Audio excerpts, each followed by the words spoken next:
Salam sehat saudaraku, dalam kasih Tuhan Yesus. Kita jumpa lagi dengan saya, Miriam Musa.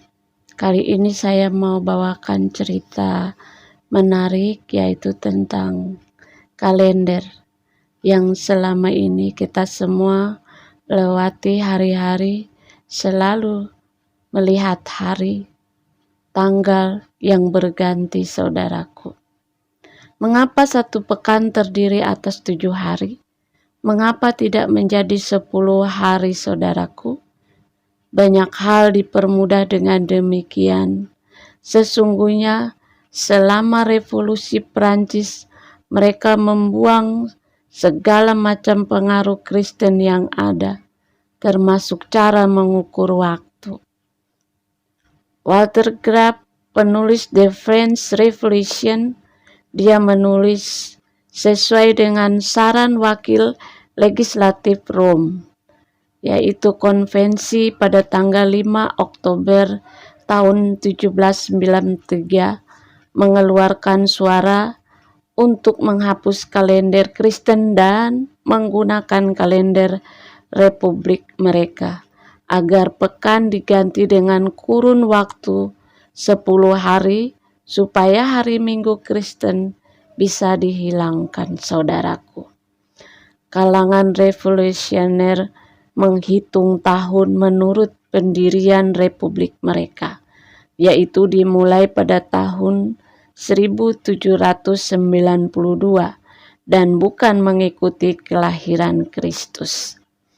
Napoleon memulihkan kalender Kristen kurang lebih 12 tahun kemudian. Jadi mengapa kita punya 7 hari dalam satu pekan dan bukan 10 hari? Kenapa tidak 12 saja sekalian? Jawabannya terletak pada warisan Yudeo-Kristen. Pada mulanya Allah menciptakan dunia dalam 6 hari dan ia beristirahat pada hari ke-7, yaitu hari Sabat, dalam Kejadian 1. Seperti dikemukakan oleh The Basic Everyday Encyclopedia, bulan kita ditentukan oleh Kaisar, tetapi pekan 7 hari berasal dari Perjanjian Lama di bawah pengaruh Kristen. Mengapa Sabat diganti dari Sabtu ke Minggu? Jawabannya ialah bahwa Yesus bangkit dari antara orang mati pada hari Minggu. Umat Kristen masa kini memuja Tuhan Yesus pada hari Minggu dan menetapkan hari pertama, pekan pertama sebagai hari Tuhan saudaraku. Yang mengasihi Tuhan Yesus, beberapa abad kemudian Konstantinus mensahkan hari tersebut untuk seluruh kekaisaran Roma. Pergeseran monumental hari Sabat dari Sabtu ke Minggu merupakan contoh dari banyaknya bukti bahwa Tuhan Yesus bangkit dari antara orang mati. Banyak negara di dunia dengan warisan Kristen memberlakukan hari Minggu sebagai hari khusus untuk Tuhan. Bagi banyak orang, itu hari satu-satunya mereka beristirahat, bekerja. Meskipun secara tragis, hal itu semakin tidak berlaku di budaya kami, anak-anak Tuhan. Kalender kita adalah kalender Gregorius. Pada pokoknya kalender tersebut adalah kalender Julius yang direncanakan oleh Julius Kaisar dan diperbaiki oleh Paus Gregorius XIII. Kalender Julius berbeda dengan kalender Muslim atau kalender lunar yang adalah kalender solar dengan 365 hari ditambah 6 jam, membutuhkan tahun kabisat setiap 4 tahun sekali. Tetapi waktu sebenarnya dalam 1 tahun 360 hari ditambah 5 jam, 40 menit dan 46 detik. Gregorius menemukan suatu sistem untuk memperbaiki kesalahan yang terkumpul selama berabad-abad.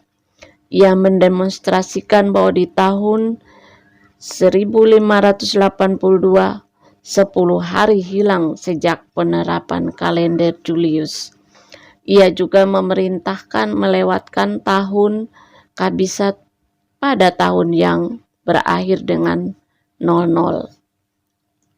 Kecuali kalau dapat dibagi dengan angka 4. Ini terbukti merupakan perkiraan yang lebih tepat. Kalender Gregorius akhirnya diterapkan di Inggris pada tahun 1752. Untuk alasan tersebut 10 hari hilang.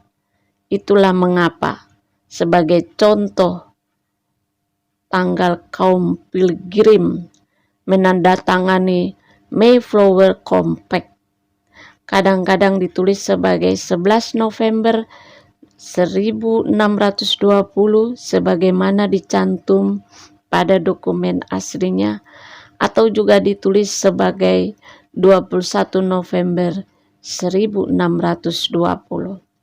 Kita sudah memasuki abad ke-21. Penunjukan tersebut jelas berkaitan dengan Alkitab secara teknis. Yesus dilahirkan pada tahun 4 sebelum Masehi karena rahib abad pertengahan.